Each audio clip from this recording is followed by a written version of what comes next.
জাতীয় সংসদে বাজেট অধিবেশনে অর্থমন্ত্রী আমির খসরু মাহমুদ চৌধুরী বলেছেন, অর্থনীতির পুনরুদ্ধার, উত্তরণ ও পুনর্গঠনের মাধ্যমে বাংলাদেশকে দ্রুত প্রবৃদ্ধির ধারায় ফিরিয়ে আনতে সরকার বদ্ধপরিকর। তিনি জানান, একটি শক্তিশালী অর্থনৈতিক ভিত্তি গড়ে তুলতে কৃষি খাতকে সর্বোচ্চ অগ্রাধিকার দেওয়া হবে এবং উৎপাদনশীল খাতের বিকাশ, কর্মসংস্থান বৃদ্ধি ও কৃষিকে আরও আধুনিক ও লাভজনক করার উদ্যোগ নেওয়া হয়েছে। অর্থমন্ত্রী বলেন, টেকসই অর্থনৈতিক প্রবৃদ্ধি নিশ্চিত করার পাশাপাশি জনগণের জীবনমান উন্নয়ন এবং দেশের সামগ্রিক অর্থনৈতিক সক্ষমতা বাড়াতে এবারের বাজেটে বিভিন্ন বাস্তবমুখী পদক্ষেপ অন্তর্ভুক্ত করা হয়েছে, যা বাংলাদেশের উন্নয়নের গতি আরও ত্বরান্বিত করবে। আগামী অর্থবছরের প্রস্তাবিত বাজেটের মাধ্যমে বিশেষ করে কৃষি, শিল্প ও সেবা খাত এবং রপ্তানি ও প্রবাস আয় অগ্রগতি সাধন এবং দেশের মানুষের উৎপাদনশীল সক্ষমতার উপর ভর করে আমরা অর্থনীতিকে পুনরুদ্ধারের পথে এগিয়ে নেব। দুর্নীতি বিরোধী সচেতনতা ও সামাজিক প্রতিরোধ আরও শক্তিশালী করতে ইউনিয়ন পর্যায়ে দুর্নীতি প্রতিরোধ কমিটি গঠনের উদ্যোগ নিয়েছে দুর্নীতি দমন কমিশন। 2026-27 অর্থ বছরের প্রস্তাবিত বাজেটে এ নতুন কর্মসূচি অন্তর্ভুক্ত করা হয়েছে। বর্তমানে মহানগর, জেলা ও উপজেলা পর্যায়ে পরিচালিত এ কার্যক্রম আগামী অর্থ বছর থেকে দেশের ইউনিয়ন পর্যায়ে সম্প্রসারণ করা হবে। সংশ্লিষ্টদের মতে, এতে তৃণমূলের মানুষের অংশগ্রহণ বাড়বে এবং স্থানীয় পর্যায়ে দুর্নীতির বিরুদ্ধে জনসচেতনতা ও সামাজিক প্রতিরোধ আরও শক্তিশালী হবে। 7 সদস্যের এসব কমিটিতে অন্তত 1/3 নারী সদস্য রাখার বিধান থাকবে এবং সমাজের সৎ ও স্বেচ্ছাসেবী ব্যক্তিদের মধ্য থেকে সদস্য নির্বাচন করা হবে। ইউরোপ জুড়ে চলমান রেকর্ড ভাঙা তাপপ্রবাহে প্রাণহানি উদ্বেগজনক হারে বাড়ছে। বিশ্ব স্বাস্থ্য সংস্থা জানিয়েছে, গত 21 জুন থেকে শুরু হওয়া তীব্র গরমে এখন পর্যন্ত প্রত্যাশার চেয়ে অতিরিক্ত 1300 জনের মৃত্যু হয়েছে। সংস্থাটির মহাপরিচালক তেদ্রোস আধানোম গেব্রেয়াসুস সতর্ক করে বলেছেন, তাপজনিত শারীরিক চাপ এক ধরনের নীরব ঘাতক এবং ইউরোপের অনেক বাড়ি, কর্মস্থল এবং শিক্ষা প্রতিষ্ঠান এমন চরম তাপমাত্রা মোকাবিলার উপযোগী নয়। এদিকে লিথুয়ানিয়া, চেক প্রজাতন্ত্র, পোল্যান্ড ও জার্মানি সহ বিভিন্ন দেশে ভেঙে যাচ্ছে তাপমাত্রার পুরনো রেকর্ড। কোথাও কোথাও পারদ 41 ডিগ্রি সেলসিয়াস ছাড়িয়ে গেছে। প্রচণ্ড গরমে স্কুল বন্ধ, বিদ্যুৎ ব্যবস্থার উপর বাড়ছে চাপ, আর জনজীবনে নেমে এসেছে চরম দুর্ভোগ। পরিস্থিতির আরও অবনতি হতে পারে বলে আশঙ্কা করছে WHO। তাই শিশু, বয়স্ক এবং অসুস্থ ব্যক্তিদের বিশেষ সতর্ক থাকার পাশাপাশি প্রয়োজন ছাড়া বাড়ির বাইরে না যাওয়ার পরামর্শ দিয়েছেন স্বাস্থ্য বিশেষজ্ঞরা। দেশের অধিকাংশ স্বাভাবিক ব্যক্তি করদাতার জন্য অনলাইনে আয়কর রিটার্ন দাখিল বাধ্যতামূলক করেছে জাতীয় রাজস্ব বোর্ড। নতুন সিদ্ধান্ত অনুযায়ী নির্ধারিত কিছু ব্যতিক্রম ছাড়া সব ব্যক্তি করদাতাকে এনবিআরের ই-ট্যাক্স পোর্টালের মাধ্যমে অনলাইনে আয়কর রিটার্ন দাখিল করতে হবে। তবে 65 বছর বা তার বেশি বয়সী প্রবীণ করদাতা, শারীরিকভাবে অসমর্থ বা বিশেষ চাহিদাসম্পন্ন ব্যক্তি, বিদেশে অবস্থানরত বাংলাদেশি, মৃত করদাতার প্রতিনিধি এবং বাংলাদেশে কর্মরত বিদেশি নাগরিকদের এ বাধ্যবাধকতার বাইরে রাখা হয়েছে। যদিও তারা চাইলে স্বেচ্ছায় অনলাইনেই রিটার্ন জমা দিতে পারবেন। এনবিআর জানিয়েছে, কারিগরি জটিলতা বা নিবন্ধন সংক্রান্ত সমস্যার কারণে কেউ অনলাইনে রিটার্ন দাখিল করতে না পারলে সংশ্লিষ্ট কর্মকর্তার অনুমোদন নিয়ে কাগজে রিটার্ন জমা দেওয়ার সুযোগ থাকবে। আফগানিস্তান সীমান্তবর্তী এলাকায় স্থল ও বিমান অভিযান চালিয়েছে পাকিস্তানের নিরাপত্তা বাহিনী। রোববার রাতের এই অভিযানে অন্তত 29 জন নিহত হয়েছেন বলে পাকিস্তানি কর্মকর্তারা জানিয়েছেন। দেশটির তথ্যমন্ত্রী আতাউল্লাহ তারা জানান, সাম্প্রতিক সময়ে পাকিস্তানের বিভিন্ন স্থানে সশস্ত্র গোষ্ঠীগুলোর হামলার জবাব হিসেবে এই অভিযান চালানো হয়েছে। তার দাবি, গোয়েন্দা তথ্যের ভিত্তিতে আফগানিস্তানের পাকতিকা ও কুনার প্রদেশে তেহরিক-ই-তালেবান পাকিস্তান টিটিপির আস্তানা ও ঘাঁটিকে লক্ষ্য করে হামলা চালিয়ে 3টি লক্ষ্যবস্তু ধ্বংস করা হয়েছে। তবে এ ঘটনায় আফগানিস্তান সরকারের পক্ষ থেকে তাৎক্ষণিক কোনো প্রতিক্রিয়া পাওয়া যায়নি। দেশব্যাপী শিক্ষা প্রতিষ্ঠানে বৃক্ষরোপণ কর্মসূচির উদ্বোধন করেছেন প্রধানমন্ত্রী তারেক রহমান। আজ রাজধানীর চীন মৈত্রী সম্মেলন কেন্দ্রে আয়োজিত অনুষ্ঠানের মাধ্যমে স্টার্টআপ, বিজ্ঞান প্রকল্প এবং বৃক্ষরোপণ কর্মসূচির উদ্বোধন করেন তিনি। এ কর্মসূচির আওতায় দেশের 29,000 শিক্ষা প্রতিষ্ঠানে একযোগে গাছের চারা রোপণ করা হচ্ছে। অনুষ্ঠানে প্রধানমন্ত্রী নিজ হাতে একটি নিম গাছের চারা রোপণ করে শিক্ষক শিক্ষার্থীদের প্রতি বছর অন্তত একটি করে গাছ লাগানোর আহ্বান জানান। তিনি বলেন, জলবায়ু পরিবর্তন ও পরিবেশের ভারসাম্য রক্ষায় বৃক্ষরোপণের কোনো বিকল্প নেই।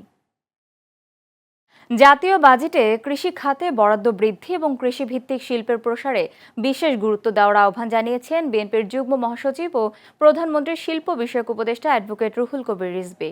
সোমবার সকালে রাজধানীর ফার্মগেটে কৃষিবিদ ইনস্টিটিউটে এগ্রিকালচারিস্ট অ্যাসোসিয়েশন অব বাংলাদেশ অ্যাব আয়োজিত বাজেটে কৃষি উন্নয়নের রূপরেখা ও বাস্তবায়নের চ্যালেঞ্জ শীর্ষক সেমিনারে প্রধান অতিথির বক্তব্যে তিনি এ আহ্বান জানান। রিজভী বলেন, দেশের প্রায় 40% মানুষের কর্মসংস্থান এখনও কৃষি নির্ভর। তাই টেকসই অর্থনৈতিক প্রবৃদ্ধি নিশ্চিত করতে কৃষি খাতকে সর্বোচ্চ অগ্রাধিকার দিতে হবে। তিনি আলু, পেঁয়াজ সহ পচনশীল কৃষি পণ্য সংরক্ষণের জন্য আধুনিক হিমাগার প্রযুক্তি আমদানির উপরও গুরুত্ব আরোপ করেন। সেমিনারে অ্যাবের আহ্বায়ক কৃষিবিদ ডক্টর কামরুজ্জামান কায়সারের সভাপতিত্বে এবং সদস্য সচিব কৃষিবিদ শাহাদাত হোসেনের বিপ্লবের সঞ্চালনায় কৃষি মন্ত্রণালয়ের সচিব ডক্টর রফিকুল ই মোহাম্মদ সহ সংগঠনের নেতারা উপস্থিত ছিলেন। প্রায় 40% কর্মসংস্থান এই কৃষিকে কেন্দ্র করে টোটাল জনগোষ্ঠীর। তো এইটা যদি হয় তাহলে তো এটার উপরে একটা থ্রাস্ট, একটা বড় ধরনের গুরুত্ব এখানে দেওয়া উচিত। তো সেই কারণে আমার মনে হয় যে এখানে আরও বেশি লক্ষ্য দেওয়া উচিত, লক্ষ্য অর্জন করা উচিত। যে লক্ষ্যটা করা, টার্গেটটা নির্ধারণ করা হয়েছে সেটা পূরণ করা উচিত। সেটা না হলে আমরা কৃষির যে ব্যাপক আমরা রূপান্তর চাচ্ছি সেটা থমকে যাবে। জুলাই অভ্যুত্থানের দ্বিতীয় বর্ষপূর্তি উপলক্ষে মাসব্যাপী কর্মসূচি ঘোষণা করেছে বাংলাদেশ ইসলামী ছাত্র শিবির। সোমবার সকালে ঢাকা বিশ্ববিদ্যালয়ের মধুর ক্যান্টিনের সামনে আয়োজিত সংবাদ সম্মেলনে সংগঠনটির সভাপতি নুরুল ইসলাম বলেন, জুলাইয়ের বর্ষপূর্তিতে জাতি হতাশ। তিনি জুলাই সনদের বাস্তবায়ন, গণহত্যার বিচার, আইন শৃঙ্খলা পরিস্থিতির উন্নয়ন, শিক্ষা প্রতিষ্ঠানে নিরাপত্তা নিশ্চিতকরণ এবং দলীয়করণ বন্ধের দাবি জানান। সংবাদ সম্মেলনে জুলাই অভ্যুত্থানের পটভূমি, শহীদ ও আহতদের স্মরণ, গণতন্ত্র ও নাগরিক অধিকার প্রতিষ্ঠায় তরুণদের ভূমিকা এবং ভবিষ্যৎ কর্মপরিকল্পনা তুলে ধরা হয়। পাশাপাশি মাসব্যাপী আলোচনা সভা, সেমিনার, দোয়া মাহফিল, শহীদ পরিবারের সঙ্গে সাক্ষাৎ, স্মৃতিচারণ এবং বিভিন্ন সচেতনতামূলক কর্মসূচি পালনের ঘোষণা দেওয়া হয়। ছাত্র শিবিরের নেতারা বলেন, জুলাইয়ের আত্মত্যাগ ও গণ আকাঙ্ক্ষাকে নতুন প্রজন্মের কাছে তুলে ধরতেই এ কর্মসূচি গ্রহণ করা হয়েছে। অভ্যুত্থানের দ্বিতীয় বর্ষপূর্তিতে এসে আমরা অত্যন্ত ক্ষোভের সাথে লক্ষ্য করছি, দেশ আজ আরও একটি আকাঙ্ক্ষা ভঙ্গের নির্মম বাস্তবতার দিকে ধাবিত হচ্ছে। একটি প্রশ্নবিদ্ধ নির্বাচনের মাধ্যমে ক্ষমতায় এসে সংসদে নিজেদের একক সংখ্যাগরিষ্ঠতার জেরে সংস্কার কমিশনগুলোর সুপারিশ এবং রাজনৈতিক দলগুলোর ঐক্যমত্যের ভিত্তিতে তৈরি হওয়া জুলাই জাতীয় সনদ ও গত 12 ফেব্রুয়ারি গণভোটে দেওয়া জনগণের স্পষ্ট ম্যান্ডেটকে ক্ষমতার মোহে আজ পুরোপুরি বুড়ো আঙ্গুল দেখানো হচ্ছে। রংপুরের পীরগাছায় কৃষি ও পুষ্টি সচেতনতা বৃদ্ধির লক্ষ্যে দিনব্যাপী ফল মেলার উদ্বোধন করা হয়েছে। সোমবার সকালে উপজেলা পরিষদ প্রাঙ্গণে কৃষি সম্প্রসারণ অধিদপ্তরের আয়োজনে মেলা অনুষ্ঠিত হয়। মেলার উদ্বোধন করেন উপজেলা নির্বাহী কর্মকর্তা জায়েদ ইমরুল মুজাক্কিন, উপজেলা কৃষি কর্মকর্তা রফিকুল ইসলামের সভাপতিত্বে অনুষ্ঠানে সরকারি কর্মকর্তা, জনপ্রতিনিধি ও নানা শ্রেণী পেশার মানুষ উপস্থিত ছিলেন। এ সময় বক্তারা দেশীয় ফলের পুষ্টিগুণ, অর্থনৈতিক গুরুত্ব ও ফল চাষ সম্প্রসারণ সরকারের উদ্যোগ তুলে ধরেন। মেলায় বিভিন্ন দেশীয় ফলের প্রদর্শনীর পাশাপাশি আধুনিক ফল চাষ, সংরক্ষণ ও বাজারজাতকরণের বিষয়ে তথ্য প্রদর্শন করা হয়। খুলনায় ছিনতাই ও অনলাইনে সংগঠিত অপরাধ দমনে আর্মড 3 পুলিশ ব্যাটালিয়নের বিশেষ অভিযানে উদ্ধারকৃত মোবাইল ও বিকাশ প্রতারণায় হারানো নগদ অর্থ প্রকৃত মালিকদের কাছে হস্তান্তর করা হয়েছে। বিভিন্ন থানায় মোবাইল হারানো ও বিকাশ প্রতারণার মাধ্যমে হাতিয়ে নেওয়া টাকা এবং অনলাইনে সংগঠিত সাইবার ক্রাইম সংক্রান্ত হওয়া জিডির ভিত্তিতে দেশের বিভিন্ন জেলায় অভিযান চালিয়ে 107টি মোবাইল ফোন এবং বিকাশ প্রতারণার 86,480 টাকা সহ একজন আটক করেছে পুলিশ। সোমবার সকালে আর্মড 3 পুলিশ ব্যাটালিয়নের অডিটোরিয়াম রুমে আনুষ্ঠানিকতার মধ্য দিয়ে প্রকৃত মালিকদের হাতে ফোন এবং বিকাশ প্রতারণায় হারানো টাকা হস্তান্তর করা হয়। ময়মনসিংহের শেরপুর সীমান্তে বিএসএফের অবৈধ অনুপ্রবেশের প্রচেষ্টা ব্যর্থ করেছে বিজিবি। সোমবার সকালে সীমান্তের নিকট দিয়ে 2 ব্যক্তি বাংলাদেশে অবৈধভাবে প্রবেশের চেষ্টা করলে বিজিবি তা প্রতিহত করে। ময়মনসিংহ বিজিবির অধিনায়ক লেফটেন্যান্ট কর্নেল মোহাম্মদ নুরুল আমিন বায়েজিদ জানান, টহল দলের তাৎক্ষণিক তৎপরতা এবং সীমান্তবর্তী স্থানীয় জনগণের সহযোগিতায় অনুপ্রবেশের চেষ্টা ব্যর্থ হয়। ঘটনার পর সংশ্লিষ্ট সীমান্ত এলাকায় নজরদারি ও টহল আরও জোরদার করা হয়েছে। তিনি আরও বলেন, সীমান্ত সীমান্তে যে কোনো ধরনের অবৈধ অনুপ্রবেশ ও সীমান্ত অপরাধ প্রতিরোধে বিজিবি সর্বদা সতর্ক ও দায়িত্বশীলভাবে দায়িত্ব পালন করে যাচ্ছে। বরগুনার বেতাগীতে আইন শৃঙ্খলা কমিটির মাসিক সভা অনুষ্ঠিত হয়েছে। সোমবার সকালে উপজেলা পরিষদ সম্মেলন কক্ষে উপজেলা প্রশাসনের আয়োজনে সভা অনুষ্ঠিত হয়। সভায় উপজেলার সার্বিক আইন শৃঙ্খলা পরিস্থিতি, অপরাধ দমন, মাদক প্রতিরোধ, জননিরাপত্তা নিশ্চিতকরণ এবং বিভিন্ন গুরুত্বপূর্ণ প্রশাসনিক বিষয় নিয়ে আলোচনা করা হয়। এদিকে পাবনার সাথিয়ায় আইন শৃঙ্খলা কমিটির মাসিক সভা অনুষ্ঠিত হয়েছে। সোমবার সকালে উপজেলা পরিষদ কনফারেন্স রুমে উপজেলা প্রশাসনের আয়োজনে সভা অনুষ্ঠিত হয়। সভায় সভাপতিত্ব করেন সাথিয়া উপজেলা সহকারী কমিশনার আসিফ রায়হান। অন্তর্ভুক্তিমূলক টেকসই উন্নয়নে মাদারীপুর পৌরসভার 2026-27 অর্থ বছরের বাজেট ঘোষণা করা হয়েছে। সোমবার দুপুরে মাদারীপুর পৌরসভার আয়োজনে মাদারীপুর পৌরসভার সম্মেলন কক্ষে বাজেট ঘোষণা করা হয়।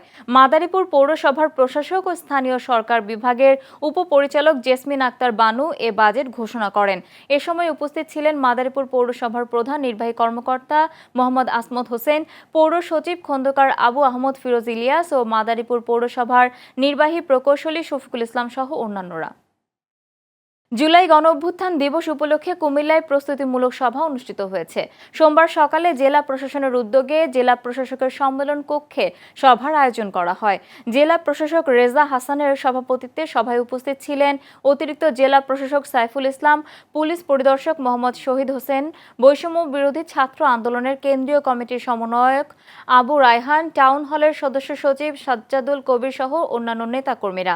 জেলা প্রশাসক মোহাম্মদ রেজা হাসান বলেন, জুলাই গণঅভ্যুত্থান দিবস পালনে সরকারি নির্দেশনা অনুযায়ী শহীদদের প্রতি শ্রদ্ধা নিবেদন, আলোচনা সহ 1 জুলাই থেকে শুরু করে 5 আগস্ট পর্যন্ত বিভিন্ন কর্মসূচি গ্রহণের সিদ্ধান্ত নেওয়া হয়েছে।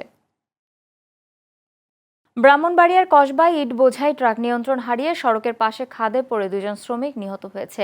সোমবার সকালে কসবা উপজেলার 3 লাখ পীর চারগাছ সড়কের বাদর ইউনিয়নের মান্দারপুর এলাকায় এ দুর্ঘটনা ঘটে। নিহতরা হলেন ব্রাহ্মণবাড়িয়ার সরাইল উপজেলার বৈশ্যামোড়া এলাকার মৃত আরব মিয়ার ছেলে মাসুক মিয়া ও একই এলাকার ফরহাদ মিয়ার ছেলে আরমান মিয়া। কসবা থানার উপপরিদর্শক আব্দুর রহিম জানান, সকালে চারগাছ এলাকার ইট বিক্রির প্রতিষ্ঠান থেকে ইট বোঝাই ট্রাকে নিয়ে চারগাছে আসার সময় মান্দারপুর এলাকায় ট্রাকটি নিয়ন্ত্রণ হারিয়ে সড়কের পাশে খাদে পড়ে যায়। এতে ট্রাকের উপরে থাকা 2 জন শ্রমিক ঘটনাস্থলে মারা যায়। এ সময় চালক ও হেলপার আহত হলে স্থানীয়রা তাদের উদ্ধার করে ব্রাহ্মণবাড়িয়ায় জেনারেল হাসপাতালে পাঠানো হয়। নিরবিচ্ছিন্ন বিদ্যুৎ সরবরাহের দাবিতে টাঙ্গাইল মহাসড়ক অবরোধ করে বিক্ষোভ করেছেন ভুক্তভোগী এলাকাবাসী।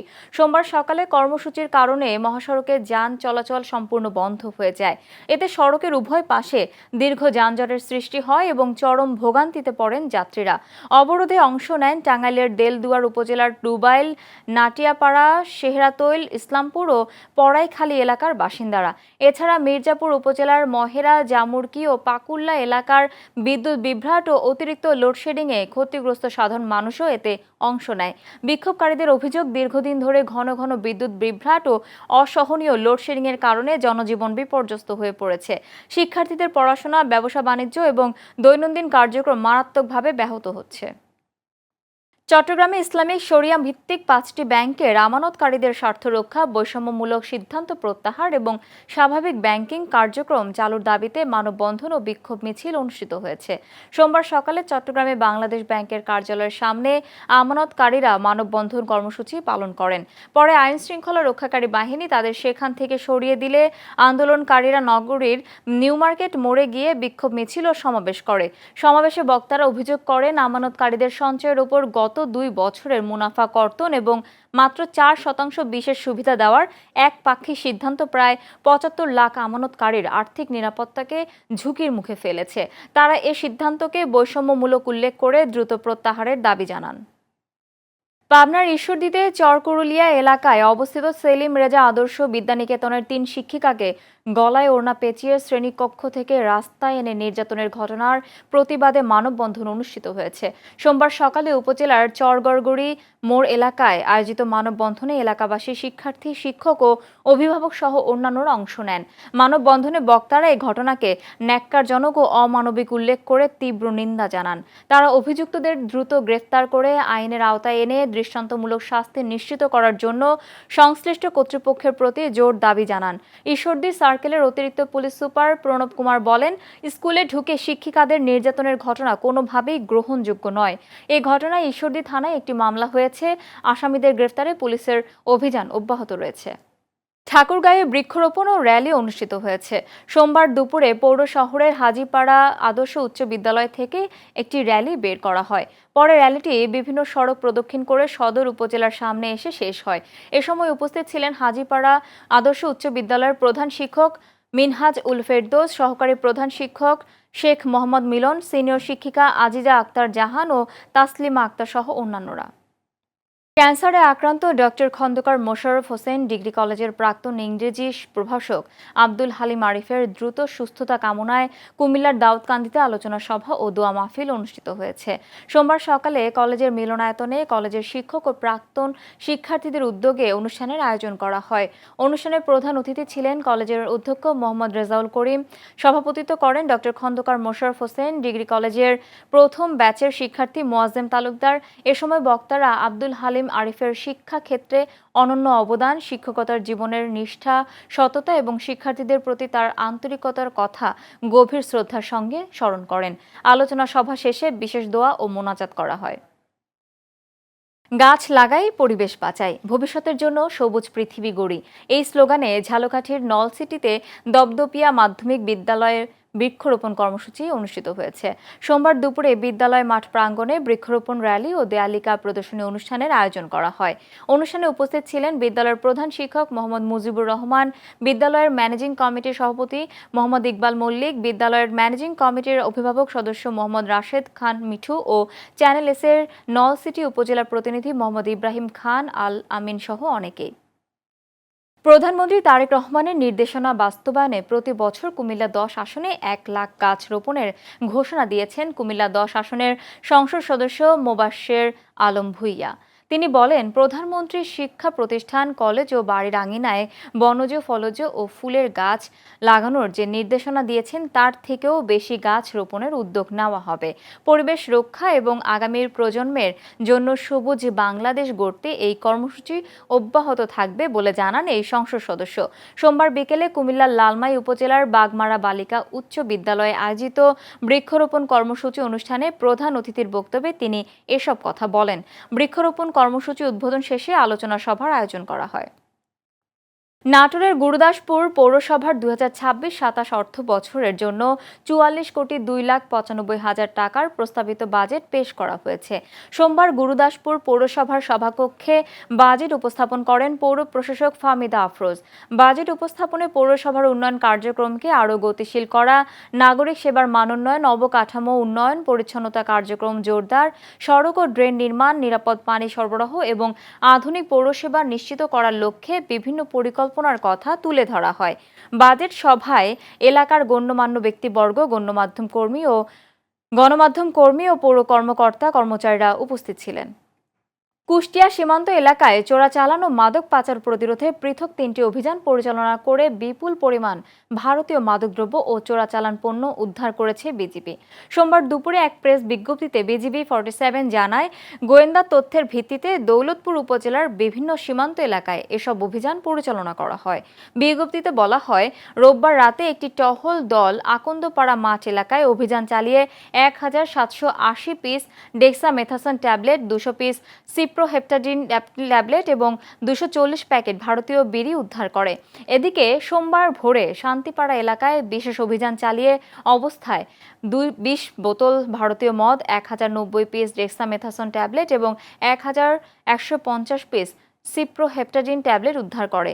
একই দিনে জয়পুর চক বিল গাথুয়া এলাকায় অভিযান চালিয়ে 75 বোতল ভারতীয় স্কাফ সিরাপ উদ্ধার করা হয়।